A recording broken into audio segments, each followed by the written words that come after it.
What is up, fellow nerds, and welcome back to the Dapper Snapper Gaming channel, and welcome back to State of the Meta. Now, if you have not seen a State of the Meta video yet, usually what this video is it comes out on the 2nd of every month, and we talk about the big changes in competitive singles. However, as you know, it is not the 2nd of the month. In fact, it is the 21st. So, what are we doing here? Why do we have this video? What's going on? We now have the new rules for VGC Series 6, which is going to be going live on September 1st, and boy, they are big. So, without any further ado, well, actually, there's going to be a little bit of ado. So the ado is going to actually be, make sure to leave a like on the video and subscribe if you are new, and make sure to hit that bell for notifications. I don't know why YouTube just thinks that, you know, when you click the subscribe button that you don't want to know when your favorite people are uploading, but you know, that's just what they do. So make sure you hit the bell as well, and leave me a comment down below letting me know what you think about all these changes, because honestly, these are big. This is a very big deal for VGC going forward, and it's going to be the biggest shakeup to the metagame before Crown Tundra. All right, let's go ahead and jump right into it. So we have an update to the official rules here for Pokemon 2020, you know, as it goes, for Series 6, which is from September 1st onward. So, you know, we've got battle rules, team rules, permitted Pokemon. This is when things start getting a little dicey, because now look at this. Banned Pokemon in Series 6. This is a big deal. This is a very big deal, because this is going to completely change the way that we play VGC. And so I want to go over a few of these. I want to go over what is on the list, what is not on the list, but I think should have been on the list, and then what to expect out of the metagame afterwards. What do we think is going to be new things to shine? What do we think were okay before and now are going to get a lot of usage? What is going to kind of fall off now? I want to go ahead and get into all of that. So it's going to be a good one. So let's start with Venusaur. So Venusaur obviously pairing up with the Torkoal also on the list. This is a big deal because this basically completely kills the Sun mode in VGC. Venusaur was always a big threat as far as its Gigantamax factor. You know, it has the Gmax Vine Lash, which is always a great move.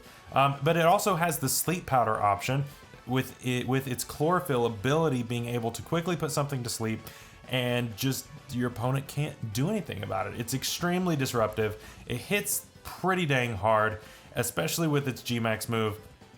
Get it out of here. And Torkoal as well. I mean, Torkoal's bulky, it's really slow. Eruption hits like a truck in the sun, especially when it's under Trick Room, so it's going first. It's insane. It's really, really insane. So it's great to see those things go. The next thing is Porygon 2. Porygon 2 is one of the premier Trick Room setters, especially nowadays. And so seeing it go is kind of huge. It's so bulky, it never dies. And it gets recover and all that good stuff. So yeah, I can see it. Next is Sand. T-Tar, Hippowdon, Excadrill, all of them gone. That is your entire Sand core. Like, that is the entire Sand core that everyone was running. Less so Hippowdon in doubles. Hippowdon was more for singles. But Drill and T-Tar, very, very common. And so I'm very glad to see them go. They are extremely strong. You know, we've seen the Excadrill strategy with the Focus Sash, and then T-Tar with the weakness policy. And we've actually started seeing that switch a little bit here towards the end. Starting to see the Sash on T-Tar and the weakness policy on Drill, which is kind of interesting. So yeah, but no more will we have the Sandrush Excadrill. So now if you want to run Sand, you've got Gigalith, and then you've got what for Sandrush? Lycanroc, regular Lycanroc, and then Stoutland. I think that's all we have that's legal right now, unless the fossils become legal. So yeah, that's kind of crazy. Magnezone, it just hits really, really hard. It's not super fast, but with Analytic, this thing hits like a truck. It's kind of insane, especially with Dynamax. Togekiss, though. Togekiss needs to get the heck out of here. This thing is so strong. It's so bulky. Crit Kiss is a thing. You have the Follow Me. I mean, it's insane. That thing's got to get out of here. I'm so glad they're banning it. Whimsicott, Whimsicott's good. Whimsicott's very good. It's a very good setter of the Tailwind.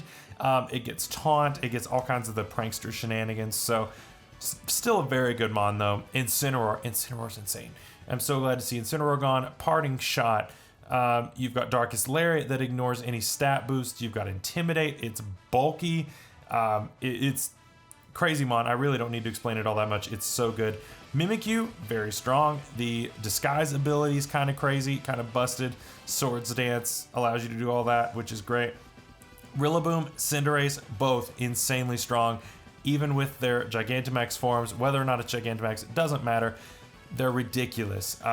And Libero on Cinderace, I don't know who thought that was a good idea, but they need to get fired. No. That thing is way too strong. It should never have existed in the first place. Indeedee. Indeedee is awesome to see, honestly. Now, I like Indeedee, right? And Indeedee male has gotten a lot of coverage ever since the Isle of Armor came out with the introduction of Expanding Force. So it's a great Expanding Force user because it is offensive in nature. The female one is a little more defensive in nature, but it's just extra power, and it sets Psychic Terrain when it switches in. Indeedee male was starting to get a lot more usage just because of the Trick Room option. So you can either set Trick Room or you can imprison Trick Room, and so it basically allows you complete speed control as far as that goes. Indeedee female gets things like Follow Me. It's just a really nice mon for support. And so of course Indeedee Hatterene now is gone. That's going to be no more are the days of Indeedee Hatterene. You can't even go Indeedee like Dusclops, which we'll get into. So that's gone too. And finally, Dragapult, the fastest thing in the format, is now gone. It was great as a support mon with screens with the Surf or Beat Up, which we showed off in this past week of Mean GC. We showed off in a Dragapult that has both, actually, in order to support both a Cobalion and a Colossal. If you missed that, that'll be up in the iCard above. But so Dragapult's kind of a huge loss too. It's also a great weakness policy user, so that's also insane. Like, a lot of power is going right now, and I'm really glad. I think it's only healthy for the metagame. I think that it can only get better from here, and so I think this is going to open the door for a lot of strategies that we haven't seen yet, and so I wanted to go ahead and get into those right now. But actually what we're going to do first is we're going to talk about what is not on this list, because I think that's just as important, right? Because, I mean, these are the things that we're going to start seeing all the time if we're not already seeing them all the time. So the first thing is Urshifu. I mean, Urshifu is an absolute monster right now. It hits like a truck. It ignores Protect, which is everything. So, I mean, you protect in front of this thing and it just doesn't care. You can even max guard and it doesn't care as long as it's also G-maxed. That's kind of insane, right? That's kind of busted. So it allows it to put your opponent in such a bad position in certain spots where, you know, he or she would want to protect there in order to get them to the next turn, you know, save that win condition, whatever it is. Urshifu just says no. Urshifu just says, no, I see what you need in order to win, and I'm just going to take it.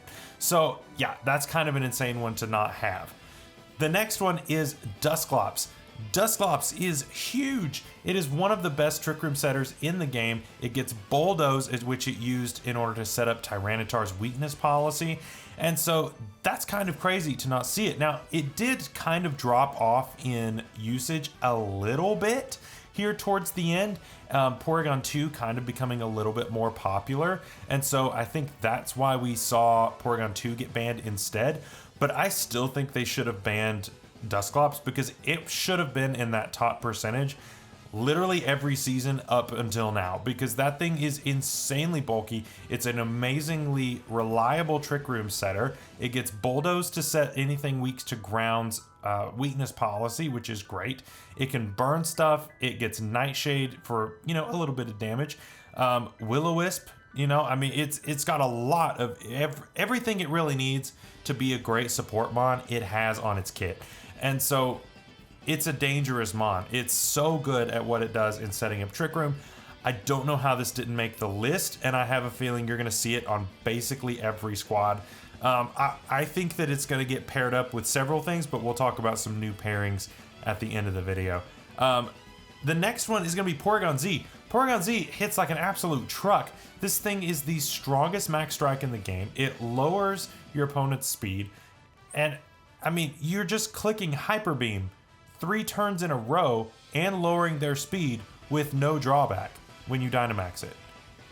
That's ridiculous. That's absolutely ridiculous how much damage it does. And, you know, its speed is okay, but when you start lowering your opponent's speed, then it doesn't matter what your speed is because you're just going to outspeed them anyway. So it's a great mon. I absolutely love it. I think that it's going to be very popular in the upcoming season. So make sure that you are as prepared as one can be. Next is Terrakion and Cobalion. More Terrakion than Cobalion just because I think Terrakion's a little bit better. But beat up, Terrakion did not get banned, and so beat up strategies are going to be around.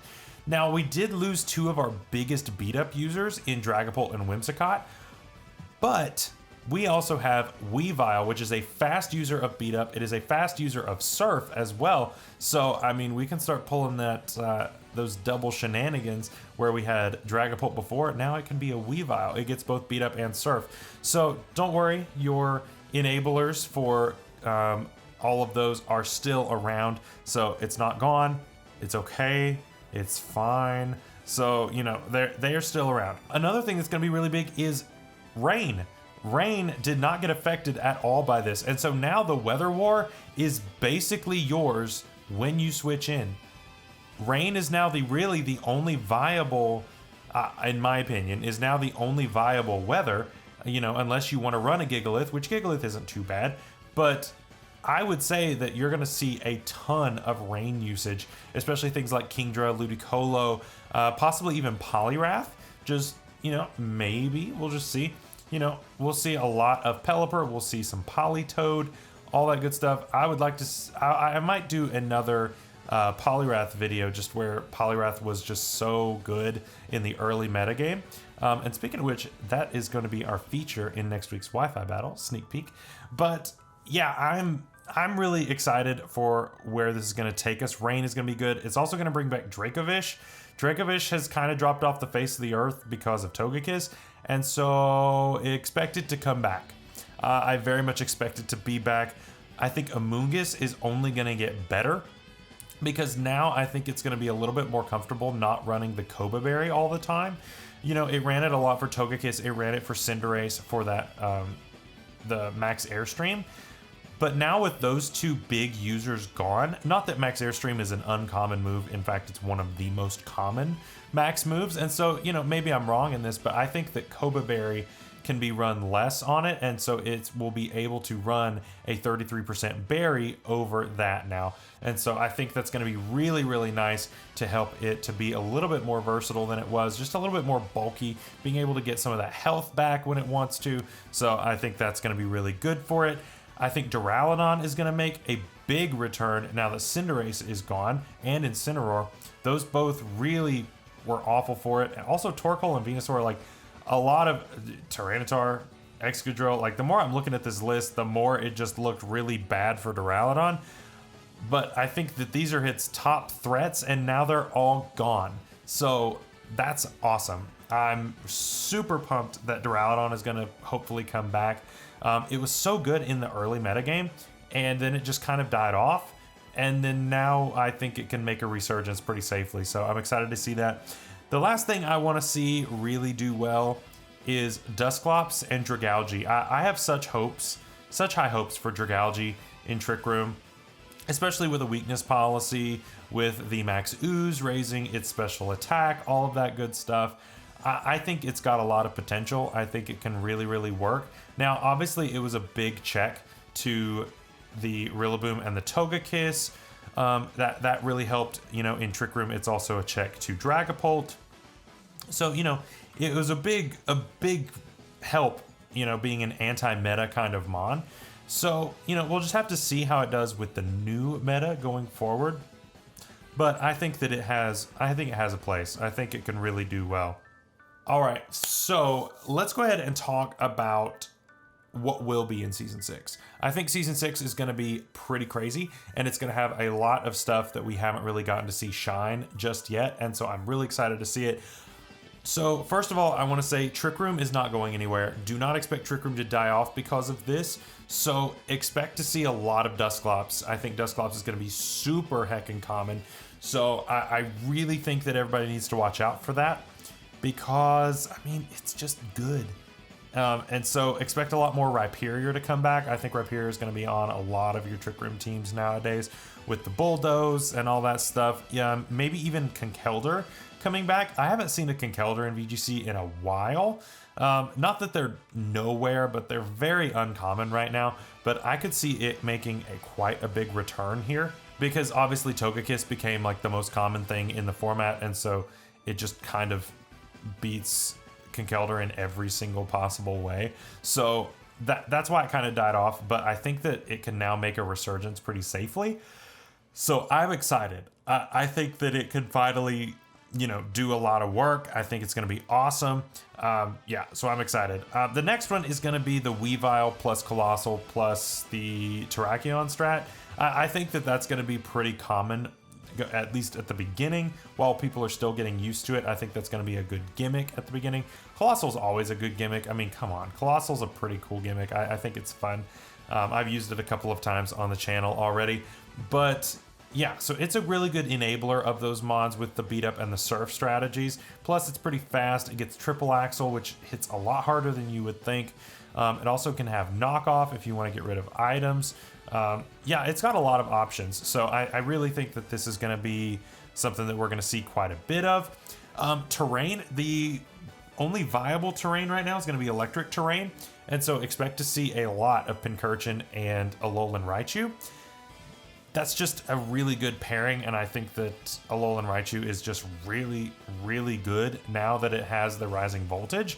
Rising Voltage is actually insane. It hits so hard, and of course Raichu is really fast. The only thing is that it's not a spread move like Expanding Force is. That's the only drawback to it, I guess.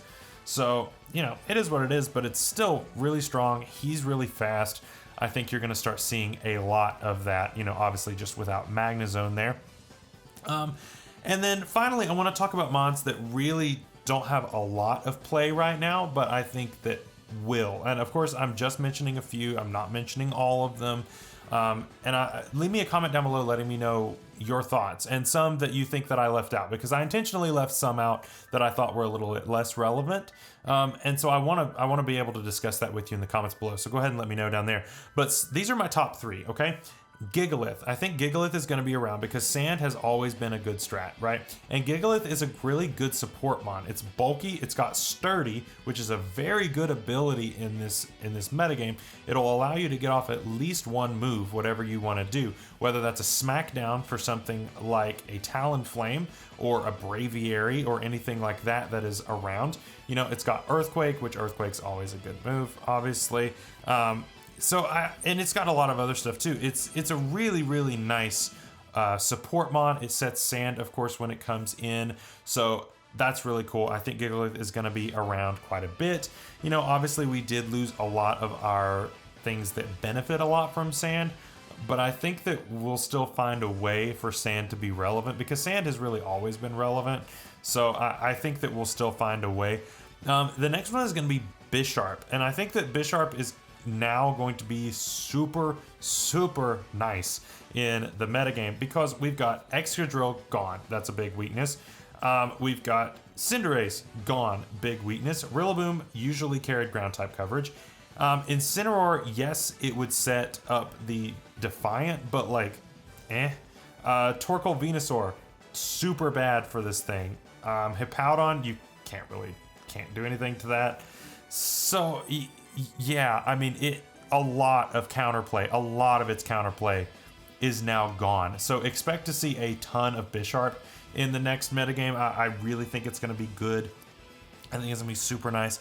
And finally, just for the memes, kind of, but I really think that it might be actually good, is Butterfree. Now, I'm not talking about like Gmax offensive Butterfree. I'm talking support Butterfree, maybe even the Choice Scarf variant that we've run on the channel before. when we did the all Gmax team, but being able to set sleep powder but having compound eyes so that you're not worrying as much about the accuracy.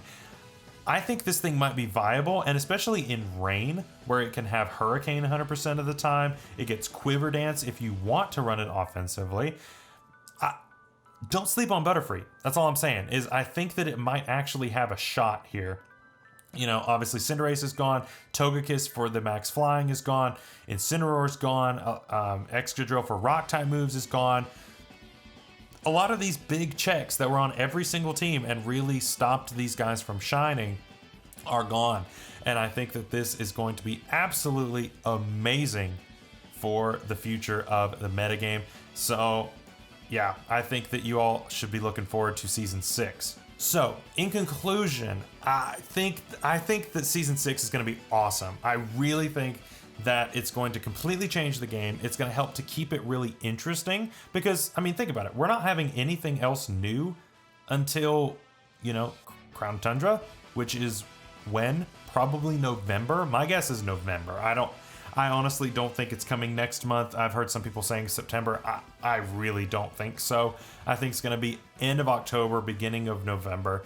And I think it's going to be awesome. I think it's going to be great to have all those legendaries. And so it's going to be cool seeing next year. We're probably going to start seeing a restricted format. So we're going to start seeing those legendaries around. But until then, we're going to have a really good time with a lot of this stuff that's not, you know, it's the stuff that hasn't been the top 16 for the whole friggin' metagame. You know, I am still upset about Dusclops not being banned. I think that Dusclops should have been banned, as well as Porygon 2. Honestly, I think they both should get banned. I think they're both just so good. But, you know, I think it is what it is, and we're just going to have to see where this metagame goes. I think it's going to be nice. I think it's going to be awesome. It's going to allow things to shine that have never gotten a chance to shine. It's going to allow things that have died off over time to come back. I think it's going to be absolutely amazing. So I'm excited. Let me know in the comments down below your thoughts. And of course, hit that like button if you haven't already. Make sure to subscribe, and share this video because the YouTube algorithm, you know, doesn't know that I exist. So go ahead and share it with your friends. I really appreciate it. So I guess that's all I have to talk about today. We will be streaming on Sunday and it's going to be absolutely awesome. So I will see you then. Until then, stay safe out there. Bye-bye.